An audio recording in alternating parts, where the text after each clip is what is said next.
입니다. 로마서 8장 26절에서 39절까지의 말씀입니다. 우리 다 찾으셨으면 한 목소리로 하나님 우리에게 주신 말씀을 합독합니다. 시작. 이와 같이 성령도 우리의 연약함을 도우시나니 우리는 마땅히 기도할 바를 알지 못하나 오직 성령이 말할 수 없는 탄식으로 우리를 위하여 친히 간구하시느니라. 마음을 살피시는 이가 성령의 생각을 아시나니 이는 성령이 하나님의 뜻대로 성도를 위하여 간구하심이니라. 우리가 알거니와 하나님을 사랑하는 자 곧 그의 뜻대로 부르심을 입은 자들에게는 모든 것이 합력하여 선을 이루느니라. 하나님이 미리 아신 자들을 또한 그 아들의 형상을 본받게 하기 위하여 미리 정하셨으니 이는 그로 많은 형제 중에서 맏아들이 되게 하려 하심이니라. 또 미리 정하신 그들을 또한 부르시고 부르신 그들을 또한 의롭다 하시고 의롭다 하신 그들을 또한 영화롭게 하셨느니라. 그런즉 이 일에 대하여 우리가 무슨 말 하리요? 만일 하나님이 우리를 위하시면 누가 우리를 대적하리요? 자기 아들을 아끼지 아니하시고 우리 모든 사람을 위하여 내주시니가 어찌 그 아들과 함께 모든 것을 우리에게 주시지 아니하겠느냐? 누가 능히 하나님께서 택하신 자들을 고발하리요? 의롭다 하신 이는 하나님이시니 누가 정죄하리요? 죽으실 뿐 아니라 다시 살아나신 이는 그리스도 예수시니 그는 하나님 우편에 계신 자요 우리를 위하여 간구하시는 자시니라. 누가 우리를 그리스도의 사랑에서 끊으리요? 환난이나 공고나 박해나 기근이나 적신이나 위험이나 칼이랴.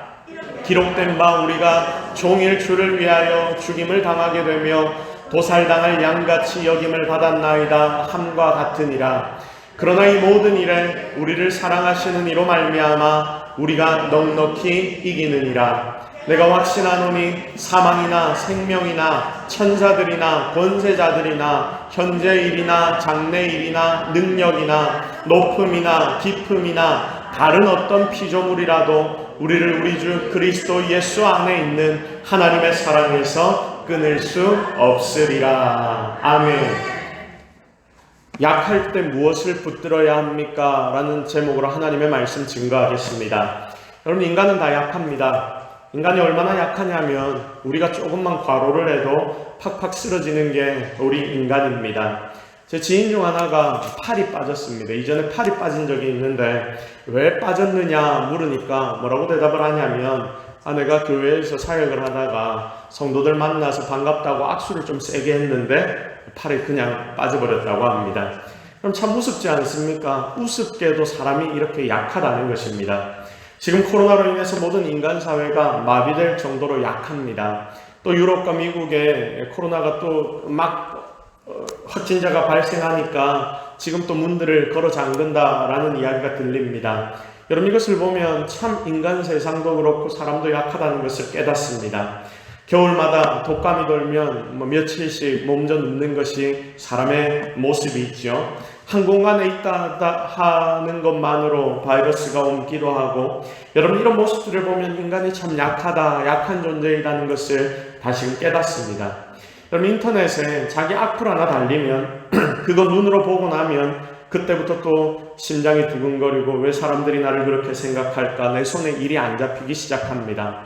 내가 다른 이들이 대화하는 걸 살짝 엿들었는데 그 대화 속에서 나를 뒷담화하는 소리를 내가 들었다라고 한번 생각해 보십시오. 그때부터 그 생각이 머릿속에서 떠나질 않아서 어떻게 복수를 해야 하나, 얼마나 많은 사람들이 그렇게 나를 생각하고 있을까, 이 걱정이 내 마음을 가득 채우기 시작합니다. 심적으로도 굉장히 약한 게 우리 인간의 모습이라는 것입니다. 그런데 반대로 내가 당하는 것들은 그렇게 내가 약하게 반응을 하면서 다른 사람들에 대하여 이야기할 때는 너무나 쉽게 이야기합니다. 다른 사람들을 공격할 때는 굉장히 쉽게 공격합니다. 자기가 공격당하면 심각하게 생각하고, 어쨌든 이렇게 인간은 약하면서도 또 비이성적인 존재입니다. 육도 약하고 정신도 약하고 영적으로도 마찬가지로 우리는 너무나 약합니다. 그래서 우리가 이렇게 너무 연약하니까 우리에게는 도움이 필요합니다. 하나님의 도우심이 필요합니다. 말씀을 보니까 그래서 하나님이 우리를 도우신다라고 말씀하십니다. 성령께서 우리를 돕습니다. 성령은 파라클레토스, 헬퍼라는 뜻인데 옆에서 도우시는 분이시다라는 뜻이 바로 이 성령 파라클레토스, 헬퍼의 뜻입니다.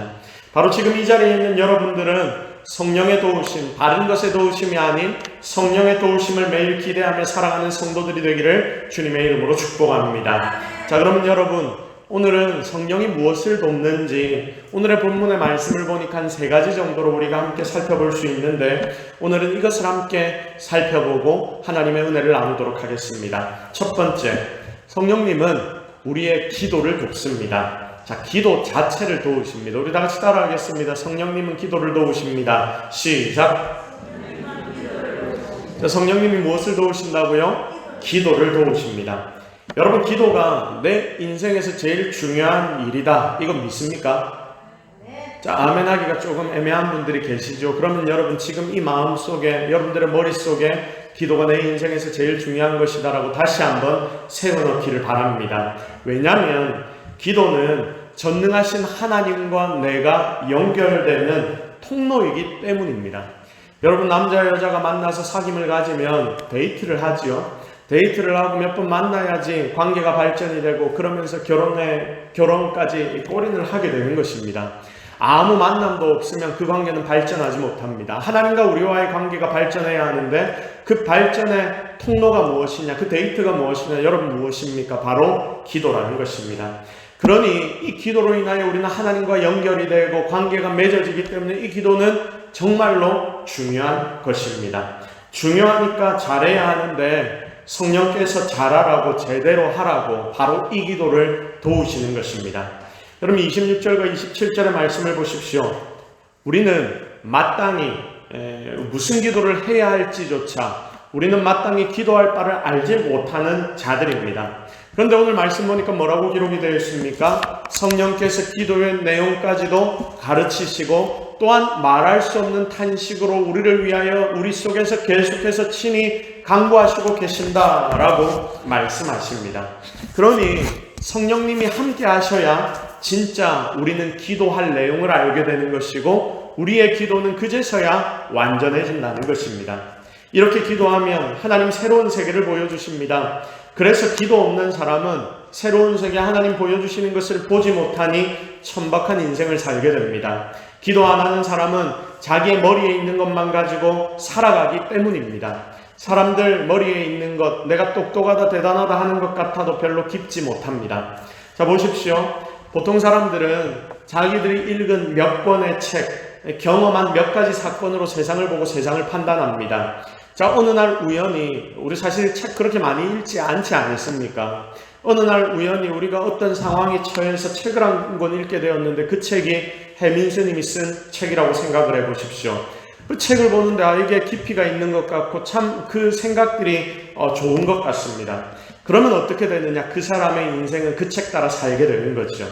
도올의 책을 읽고 그 책의 사상을 따라 살고요. 프로이드라는 사람의 책을 읽고 프로이드의 사상을 따라 살기 시작합니다. 여러분, 이 책들이 우리의 삶의 참고의 자료가 되어야 하는데 마치 기준처럼 변하는 것입니다. 그래서 끌려가는 거죠. 책 많이 안 읽는 분들, 그런 분들에게 책 한 권이 너무나 중요하다는 이유는 바로 이런 이유 때문입니다. 그래서 우리가 책을 선택하고 읽을 때도 여러분 굉장히 조심해서 읽어야 할 필요가 있는 것입니다. 그러나 여러분, 기도를 배우면 하나님의 크고 비밀한 일을 기도 속에서 우리는 깨닫게 됩니다. 예레미야 33장 3절의 말씀 우리 같이 한번 읽어볼게요. 시작. 너는 내게 부르짖으라. 내가 네게 응답하겠고 네가 알지 못하는 크고 은밀한 일을 내게 보이리라. 아멘. 보십시오. 너는 내게 기도해라. 내가 너에게 응답을 할 것인데 네가 기도하는 내용도 내가 다 가르쳐 줄 것이고 응답을 해 주실 것이고 그리고 거기다가 플러스 하나 더 시켜주는데 네가 알지 못하는 크고 은밀한 일, 하나님의 일을 너희에게 보여줄 것이다 라고 하나님이 말씀하십니다. 스케일이 다르다는 겁니다.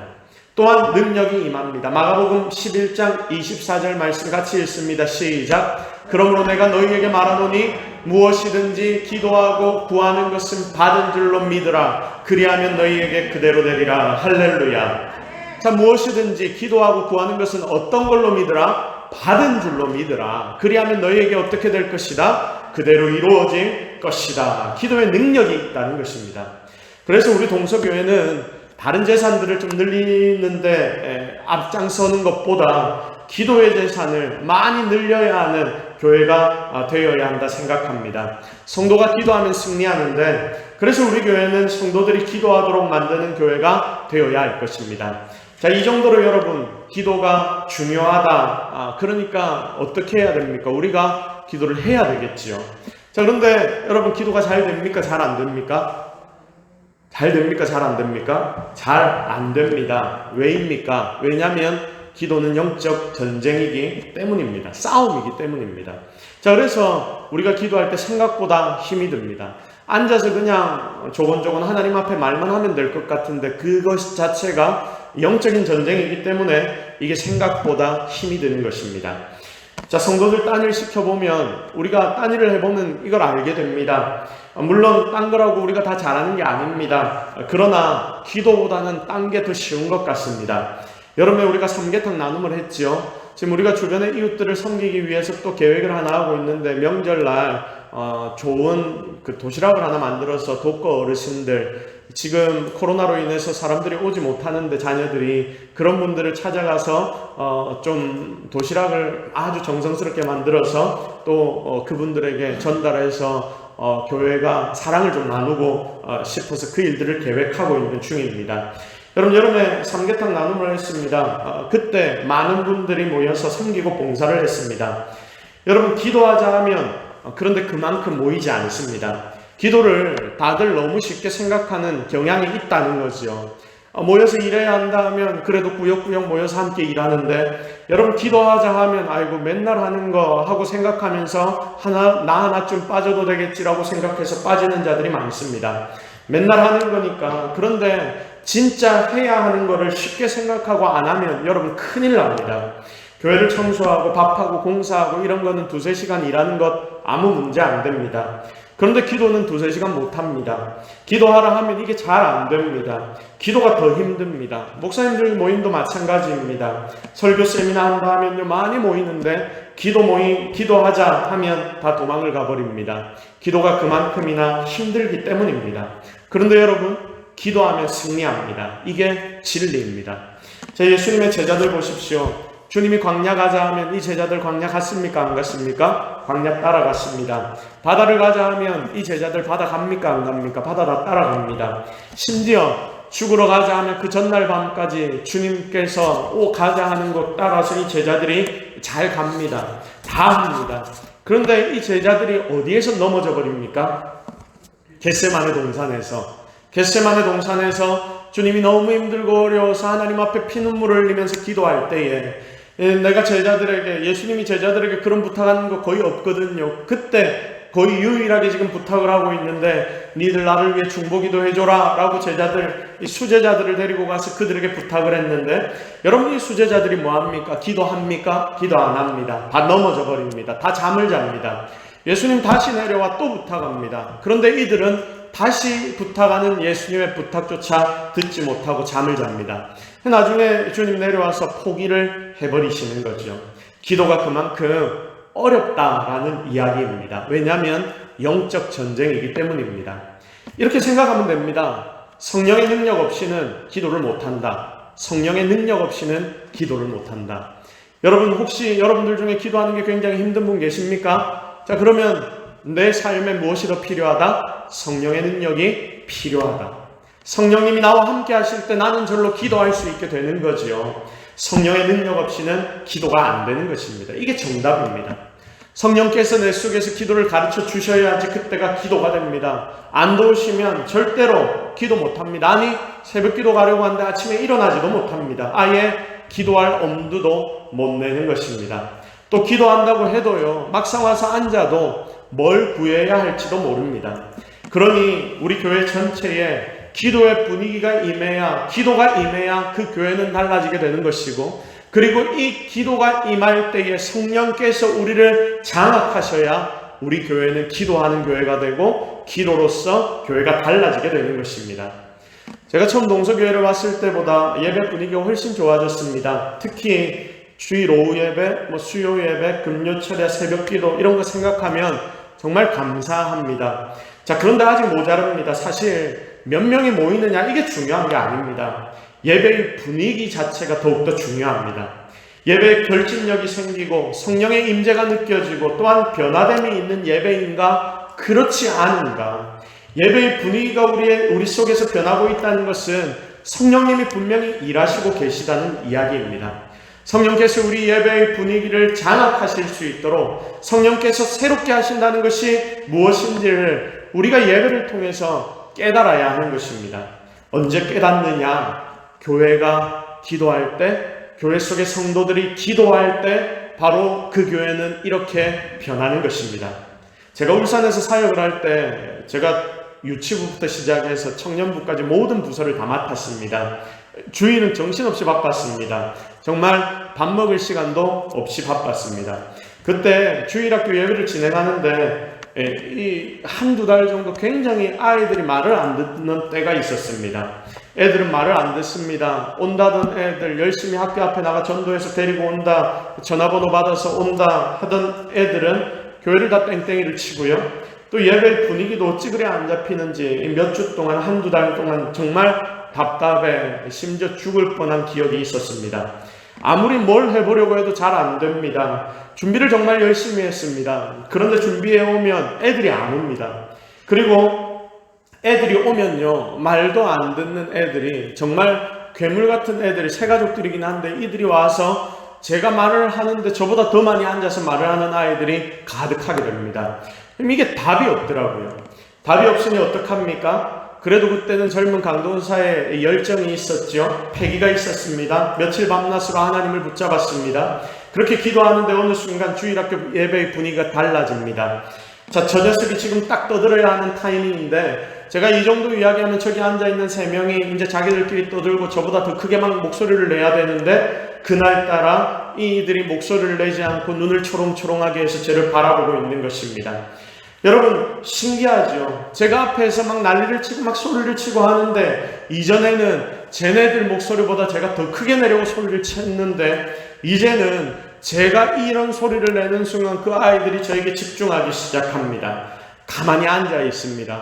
이 아이들이 심지어 예배를 끝나고 난 뒤에 물어보면 어떤 내용인지를 다 기억을 하고 있습니다. 아, 이게 성령께서 도우시는 것이구나. 그걸 깨닫게 되었습니다. 그리고 이걸 경험하면 그게 좋으니까 다시 그 일을 사모하게 되었습니다. 야고보와 요한의 어머니가 예수님을 찾아와서 부탁을 합니다. 무슨 부탁합니까? 내 아들 둘, 주님이 왕자의 자리에 앉으실 때에 예수님 좌편 우편에 앉혀주십시오. 장관 좀 시켜주십시오. 주님이 왕 되실 거 아닙니까? 자, 이 야고보와 요한의 엄마가 예수님께 나와서 청탁을 하는 거죠. 자, 그런데 이 엄마의 말에 예수님 뭐라고 대답하시냐면 네가 나에게 하는 이야기가 뭔지 알고 이야기하고 있느냐? 알고 구하고 있느냐? 솔직히 이게 기도 아닙니까? 주님 앞에 나와서 간구하는 것이니 근데 네가 간구하는 것이 무슨 뜻인지 알고 있느냐라고 묻습니다. 예수님은 굉장히 답답하신 거예요. 이 엄마 성령의 역사가 없으니 구하기는 구하는데 뭐를 구하는지조차도 모르면서 구하고 있다는 겁니다.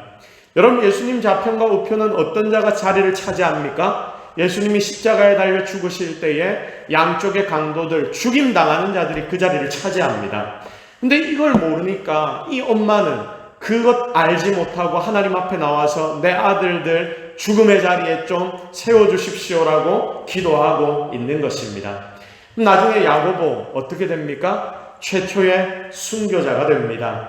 요한을 보십시오. 요한복음 기록하고 요한 1서, 2서, 3서 기록하고 요한계시록까지 하나님께로부터 계시를 받아 그가 기록을 하게 되는데 요한의 눈이 열려서 하늘의 비밀을 보게 됩니다. 여러분 성령님에 대해 아는 자가 되었습니다. 그러니 여러분 이 엄마의 기도, 이 엄마가 무슨 기도하는지도 모르고 했던 그 기도들이 이렇게 역사로 나타나게 되었던 것입니다. 결국 이 엄마가 자기도 모르고 성령의 역사를 경험치 못하고 마구마구 말한 것 같지만 성령님께서는 이 야고보와 요한의 엄마를 통해서 이 기도를 도우시고 계셨다는 것을 우리는 성경을 통해 발견하게 되는 것입니다. 사랑하는 성도 여러분, 진짜 성령께서 여러분의 기도를 돕는 성도들이 되기를 바랍니다. 그래야 우리 승리할 수 있습니다. 그래야 우리가 제대로 기도할 수 있고 우리가 하나님의 응답도 경험할 수 있습니다. 이 자리에 있는 저와 여러분은 바로 이런 성령의 도우심을 따라 기도하는 성도들이 되기를 주님의 이름으로 축복합니다. 사실 우리는 잘 모릅니다. 주님이 지금 이 시점에서 나에게 어떻게 기도를 하게 만드실지 우리가 그렇게 민감하지 않기 때문에 잘 모르고 기도할 때가 너무 많습니다. 그래서 어떻게 착각을 하냐면 지금 이 시점에서 내가 좋다고 생각하고 기도하는데 그게 실은 하나도 안 좋은 것일 수 있고요. 그리고 내가 볼 때 이게 문제투성인데 여러분 이게 축복으로 내 삶에 다가올 수도 있는 것입니다. 그래서 먼저 되어야 하는 게 뭐냐? 우리가 기도하기 시작할 때 이 모든 것을 하나님께 먼저 맡겨야 합니다. 진짜 기도는 이것입니다. 하나님, 나 아는 거 없습니다. 나 아무것도 모르겠습니다. 심지어 무엇 기도해야 할지도 모르겠습니다. 그러니 하나님이 인도해 주십시오. 도와주십시오. 나에게 먼저 기도를 가르쳐 주십시오. 그때 성령께서 우리에게 기도를 하나하나 가르쳐 주십니다. 이렇게 동서교회 모든 성도들의 기도에 성령께서 기름 부어주시는 은혜가 있기를 바랍니다. 성령께서 마땅히 구할 바를 구하게 해주실 것입니다. 이런 기도로 여러분의 삶을 채우는 진짜 주님의 일꾼 되는 성도 되기를 예수 그리스도의 이름으로 축복합니다. 두 번째로 성령께서 우리의 연약함을 도우시는데 어떻게 도와주시느냐? 끝이 좋게 만들어 주십니다. 다 같이 따라 합시다. 끝이 좋게 만들어 주신다. 시작. 자, 무엇이 좋게 만들어 주신다고요? 끝이 좋게 만들어 주신다. 28절 말씀 한번 볼까요? 함께 봉독합니다. 시작. 우리가 알거니와 하나님을 사랑하는 자 곧 그의 뜻대로 부르심을 입은 자들에게는 모든 것이 합력하여 선을 이루느니라. 아멘. 우리 너무나 잘 아는 말씀입니다. 자, 이 말씀을 한마디로 표현하면 뭐냐? 쉽게 말하면 그 과정은 잘 모르겠지만 하나님 속에만 내가 붙어 있으면 끝은 결국은 좋은 것을 하나님 우리에게 허락하실 것이다. 이 말입니다. 그래서 이걸 믿는 성도가 가지는 마음이 뭐냐면 여러분, 이렇게 하나님이 끝을 좋게 만들어주신다는 것을 내가 믿고 살아가면 내 마음에 뭐가 생기겠습니까? 여유가 생기는 거죠. 뭐가 생긴다고요? 여유가 생깁니다. 이 자리에 있는 여러분들은 정말 여유가 있는 자들이 되기를 주님의 이름으로 축복합니다. 자, 출애굽기 17장 말씀을 보시면요, 아말렉이 쳐들어옵니다. 아말렉이 쳐들어와서 이 모세가 두 팔을 들고 손을 들 때는 아말렉을 여호수아가 쳐서 이기고 손이 내려가면 아말렉에게 여호수아가 지는 것, 이 산 위에 올라서 아론과 홀이 양팔을 딱 잡아주는 그 기도의 장면이 있지요. 그 장면이 출애굽기 17장에 나오는데 여러분 거기에 굉장히 특이한 내용이 두 가지가 있습니다. 그게 뭐냐면 17장 9절 말씀을 먼저 한번 보겠습니다. 함께 읽습니다. 시작. 모세가 여호수아에게 이르되 우리를 위하여 사람들을 택하여 나가서 아말렉과 싸우라. 내일 내가 하나님의 지팡이를 손에 잡고 산 꼭대기에 서리라. 아멘.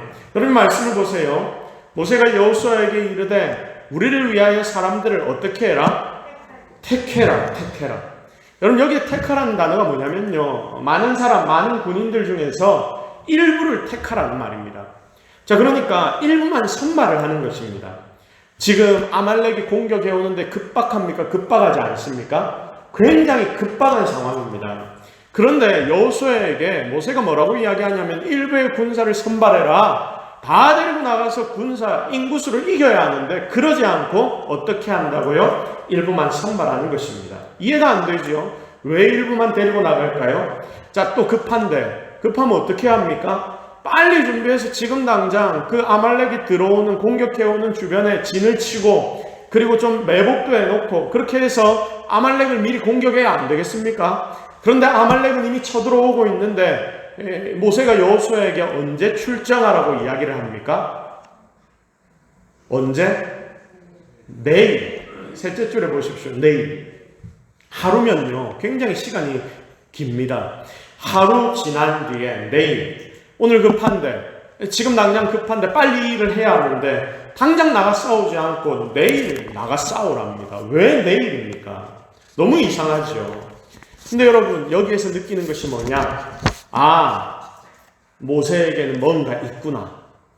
그리고 여러분 아말렉과 싸울 때 모세가 어떻게 합니까? 산꼭대기에 올라가서 손을 듭니다. 기도하기 시작합니다. 하나님께서 모세에게 뭔가 사인을 보여주셨구나. 보내주셨구나. 여러분 모세는 하나님께서 주신 사인을 미리 받았기 때문에 그의 마음에는 무엇이 있었다? 여유가 있었다. 여유가 있었다는 거예요. 여러분 이 여유가 어디서 나왔습니까? 하나님이 우리에게 승리를 주시고 구원을 주신다는 이 믿음에서 여유가 나오는 것입니다. 마찬가지로 성령께서 지금 여러분과 함께 하신다. 여러분 이거 우리가 믿게 되면요 끝내 승리하며 합력해서 선을 이루어 주심을 믿기 때문에 바로 우리에게도 여유가 생기는 것입니다. 자, 그런데 가끔 보면 성도들 가운데서 믿는다 하면서 맨날 호들갑 떠는 분들이 있습니다. 아이고 큰일 났다. 아이고 다 죽겠다. 아이고 웃자노. 아이고 맨날 아이고입니다. 이래서 웃자노. 아이고 이래 돈도 없어서 웃자노. 아이고 큰일 났다. 여러분 이게 진짜 성도의 모습일까요? 우리가 고민해 보아야 될 문제 아니겠습니까? 여러분 하나님께서 주시는 이 믿음이 없으니 여러분 하나님 앞에 나가 엎드려 기도하고 하나님 찾아야 하는데 그래야 하나님의 응답이 올 텐데 하나님 앞에서 그런 응답을 받지 못하니까 믿지를 못하니까 맨날 딴 데 가 있는 겁니다. 심지어 성도들 중에 점집에 가서 점을 보고 있습니다. 여러분 살아계신 하나님 계신데 왜 거기 가 있습니까? 능력도 없는데. 여러분 보세요. 베드로를 보십시오. 복음서에 나오는 베드로는요 배 위에 타 있을 때 풍랑이 오니까 주무시는 주님을 찾아가서 주님 큰일 났습니다. 우리 다 죽게 생겼습니다. 어서 일어나십시오. 여러분 이렇게 난리를 치고 호들갑을 치는 사람이었습니다.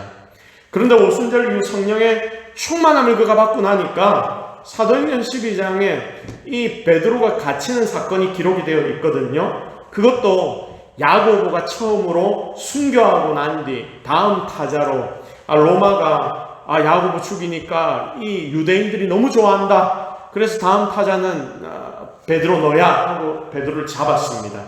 그 다음 날 아침에 죽이려고 감옥에 지금 베드로를 가두어 놓은 상황입니다. 몇 시간 후에 자기가 죽는다는 걸 베드로는 압니까 모릅니까? 아는 거죠. 근데 보세요. 그 베드로의 모습에 초조함이 있습니까 없습니까? 없습니다. 베드로 거기서 뭐합니까? 감옥에서? 꿀잠 잡니다. 너무 푹 잠이 듭니다. 여러분 베드로는 초조함이 없어요. 얼마나 여유만만한지. 여러분 같으면요 반나절도 안 된 몇 시간 뒤에 이제 내가 사형을 당해서 죽게 생겼는데 거기에서 편안하게 꿀잠을 잘 수 있습니까? 심지어 천사가 왔는데도 일어나지 않을 정도로 편안하게 잠을 잡니다. 천사가 베드로가 하도 안 일어나니까 옆구리를 때려서 깨웁니다. 그런데 그렇게 깨워도 정신 못 차리고 어벙벙하게 잠결에 끌려서 나가서 밖에 감옥 밖으로 다 나가고 난 뒤에 길가에서 시원한 바람이 자신을 딱 맞으니까 그제서야 정신을 차립니다. 내가 감옥에 있었는데 여기가 어디지? 그게 꿈이 아니었구나. 여러분 베드로가 그런 모습을 보이는 것입니다. 도대체 베드로의 이 무대뽀는 어디에서 나오는 것입니까? 여러분 바로 이게 믿음입니다. 성령께서 주시는 평안, 감옥에서도 죽음을 안 두려워합니다. 누가 주변에서 보면 저 정도 고난당하면 이제 못 살겠지라고 이야기할 텐데 어떡하지 걱정을 하는데 성령 안에 계신 자들은, 성령이 그들 속에 있는 자들은 이걸 다 참아내는 것입니다. 그러면서 그게 생각보다 어렵지 않다라고 말하는 것입니다. 한 목사님 설교를 듣는데 자기 할아버지가 일제치하에서 순교를 당하셨다라고 하면서 설명을 하더라고요. 하루는 신사참배를 안 한다고 끌려가서 하도 안 한다 하니까 얼어 죽으라고 한겨울에 영하 15도 이상이 되는 영하 15도 이하가 되는 그 온도에서 가장 추운 얼음 위에다가 묶어서 옷을 다 벗겨놓고 앉혀놨답니다. 왜냐하면 밤새 그 추운 날씨 속에서 얼어 죽으려면 죽고 살려면 살아라 이래서 던져놨다는 것입니다. 자, 그런데 아침에 가보니까 어떤 일이 벌어졌느냐? 주변에 얼음이 오히려 다 녹고 이 목사님의 몸은 뽀송뽀송했다 하더랍니다. 자, 어떻게 된 건지 물으니까 목사님이 끌려 나와서 무릎을 꿇고 이렇게 묶여져 있는데 저녁에 하늘에서 이불이 하나가 내려왔답니다. 자, 불이 아니고 이불이 내려왔답니다. 자, 그런데 웃긴 게 이게 이불이 내려와서 자신을 밤부터 덮기 시작하는데 너무 더워가지고 견딜 수가 없더랍니다. 그래서 계속 하나님 앞에 기도했는데 뭘 기도했냐면 하나님, 이 이불 좀 벗겨주세요. 더워 죽겠습니다. 이렇게 이것 때문에 싸우다가 아침이 되었다는 것입니다. 그러니까 아침에 몸에 땀이 막 나고 기도가 아니라 덥다고 이불 벗겨달라고 기도하다가 밤을 새웠다라고 하더라고요. 여러분, 이 이야기를 듣는데 순교나 고난당할 때 다른 사람들이 보는 것만큼 그렇게 힘들고 어려운 게 아닐 수 있겠구나. 하나님이 피할 길도 주시고 견디림도 주시는구나. 초대교회에 우리 순교한 선배들 얼마나 많았습니까? 그들 생각보다 힘들지 않게 하나님이 불러가셨겠구나. 죽으면서 그들이 찬송하고 기뻐합니다. 그렇게 다들 죽었습니다. 와, 대단하다 했는데 생각보다 그 모든 죽음들이 고통스럽지 않을 수 있었겠구나 싶은 거예요. 억지로 기뻐하는 게 아니지요. 진짜 기쁘니까 죽으면서도 기뻐할 수 있는 것입니다. 사도행전의 스데반 한번 보십시오. 돌멩이를 맞아 죽습니다. 돌멩이가 작은 돌들이 아닙니다. 주먹보다 더 큰 돌들입니다. 그런 돌들 들고 그 당시 돌을 던져서 죽였습니다. 여러분, 이 주먹보다 더 큰 돌멩이 한번 맞아보셨습니까? 한번 맞았다 생각해 보십시오. 얼마나 아프겠습니까? 전 힘을 다해서 주변에 있는 사람들이 그 큰 돌을 던지는데 찍힐 때마다 뼈가 부러지고 피가 나고 생채기가 나고 그렇게 하나하나 모든 몸이 사그라드는데 여러분, 죽을 때까지 주먹만한 돌멩이를 맞아서 여러분 이렇게 맞으면 아파서라도 정신을 못 차리는 게 정상 아니겠습니까? 그런데 스데반은요, 그 돌을 맞으면서 그의 얼굴이 천사처럼 변합니다. 고통이 별로 없는 것 같아요. 아니, 고통보다 감격과 기쁨, 영광과 하나님을 보는 은혜, 하나님의 우편에 서 계신 주님이 자기의 눈에 보이니까 주님이 그 모든 고통을 그 순간 제해 주셨던 것입니다. 사랑하는 여러분, 하나님 도우시면 됩니다. 믿습니까?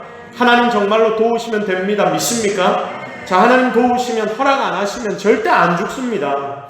호들갑 우리 떨면 안 됩니다. 하나님은 힘 주십니다. 하나님이 붙들어 주십니다. 하나님이 붙들어 주시면 절대로 우리는 넘어지지 않습니다.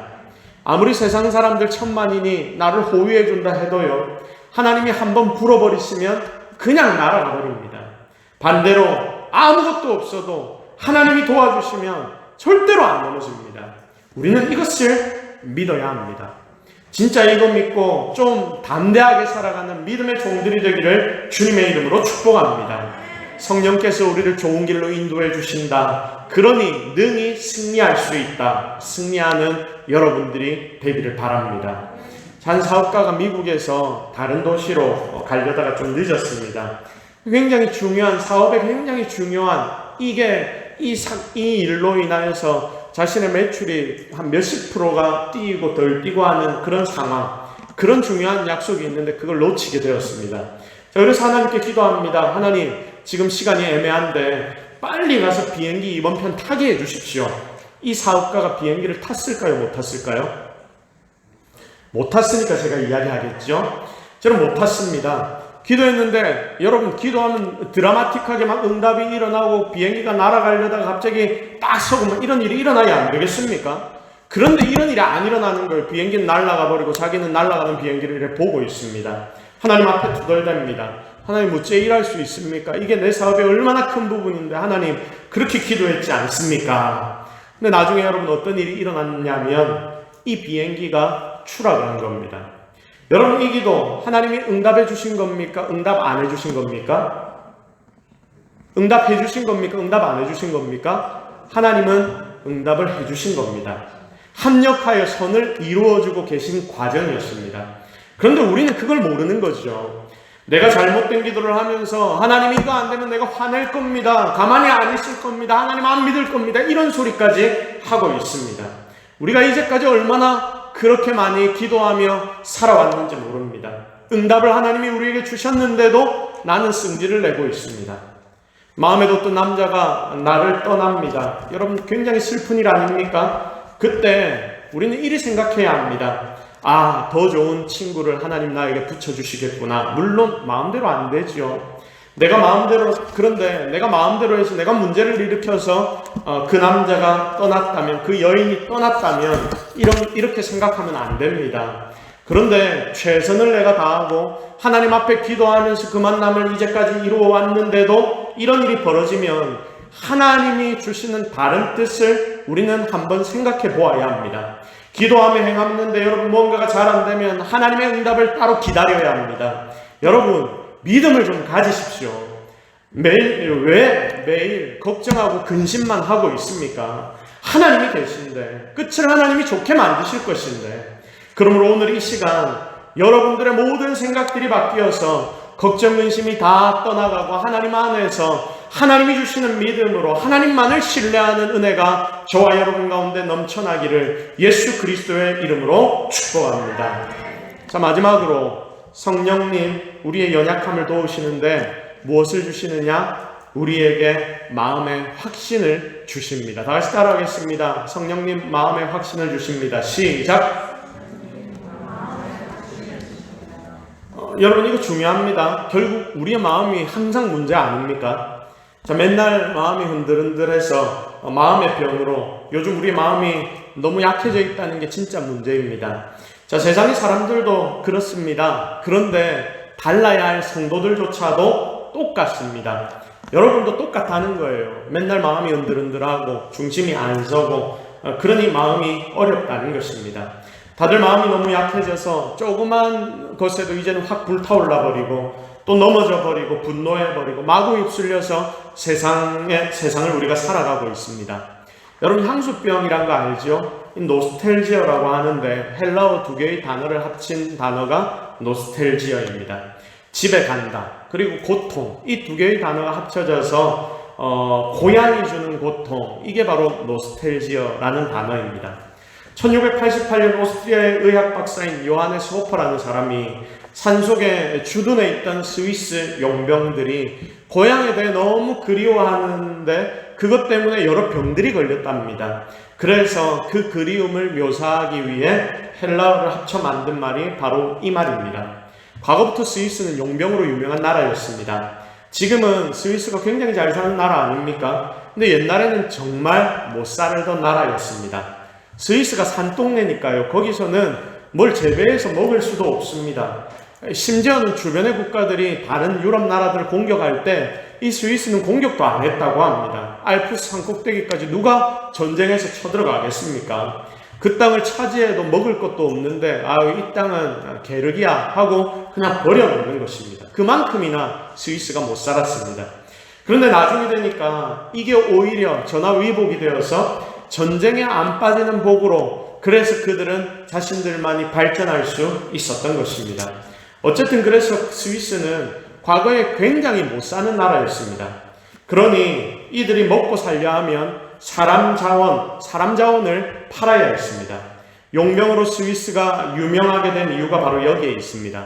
지금 로마에 보면 바티칸이라는 작은 나라가 있습니다. 여러분, 그 나라는 병사들이 없이 용병을 이용을 하는데 스위스 용병을 아직까지 바티칸이 고용해서 사용을 하고 있다고 합니다. 스위스 한 가정에서 용병으로 아들 몇 명을 보냈는데 그 아들 중에 하나가 부모님이 너무 보고 싶어서 고향이 그리워서 그래서 병이 난 거예요. 이게 뭐냐? 바로 노스텔지어, 향수병이라는 거죠. 그런데 여러분, 이 병은 이유가 없습니다. 맨날 소화불량인데 이유가 없는 거예요. 맨날 몸살인데 감기인데 이게 이유가 없는 것입니다. 심지어 시름시름 앓다가 죽게 됩니다. 아무 병명이 없고 맨날 아픕니다. 이게 마음의 병이죠. 자, 그런데 이런 마음의 병이 세상을 살아가는 모든 인생들에게 너무나 많습니다. 여러분, 이런 마음의 병은 그러면 언제 해결이 됩니까? 여러분, 마음이 충만해지고 기쁨이 있고 그럴 때 회복이 되는데, 여러분, 향수병은 고향 가서 부모님의 얼굴을 봐야 회복이 되는 것입니다. 이것처럼 우리 모든 인생의 병은 누군가를 만나야 해결이 됩니다. 그분이 누구십니까? 바로 성령 하나님이십니다. 만약 성령 하나님을 만나면 그제서야 바로 이 병이 끝납니다. 이게 정답입니다. 성령님을 만나면 그때 우리의 마음은 약함이 사라지고 그때 확신이 생기며 바로 그때 강해지는 것입니다. 도우십니다. 사람이 살다 보면 다 실수합니다. 아무리 잘 사는 사람도 건강한 사람도 어렵기도 하고 아프기도 합니다. 실패할 수도 있습니다. 그래서 넘어지고 쓰러집니다. 여러분, 괜찮은 일상을 잘 살다가도 갑자기 사람 마음이 참 요상해지는 때가 있습니다. 그걸 못 견디면 어떻게 되느냐? 잠수 타 버리기도 하는 것입니다.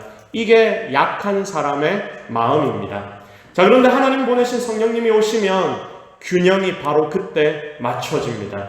질서의 하나님이시기 때문에, 그리고 그 순간 우리는 상황과 환경이 더 이상 보이지 않고 하나님만 바라보게 됩니다.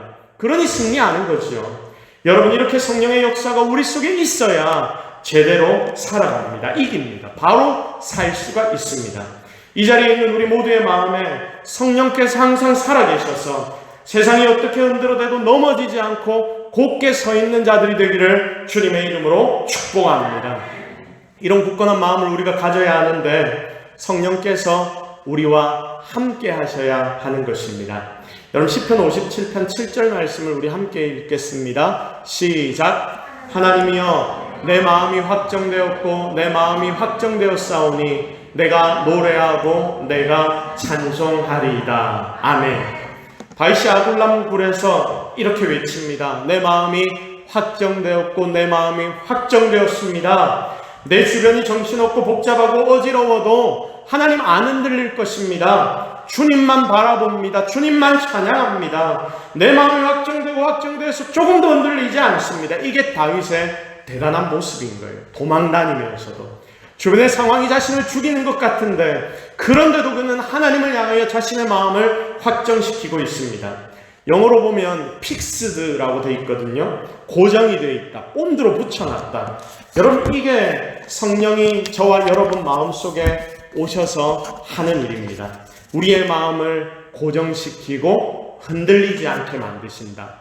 그러므로 지금 이 자리에 있는 저와 여러분의 중심에 성령님 함께 하시기 때문에 절대로 흔들리지 않는 여러분들이 되기를 주님의 이름으로 축복합니다. 자, 오늘 본문 31절 말씀 보세요. 하나님이 우리를 위하시면 누가 우리를 대적하랴? 확신이죠, 이게. 그 다음에 하나님이 우리에게 능력 주실 걸, 이게 은사에 대한 확신이죠. 능력을 주신다. 32절이죠.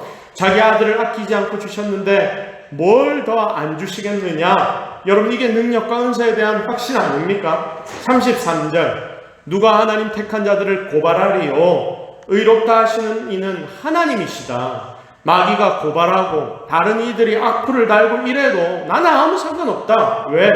이런 거에 나는 흔들릴 사람이 아니기 때문이다. 하나님이 인정하시니까. 무엇 딴소리냐?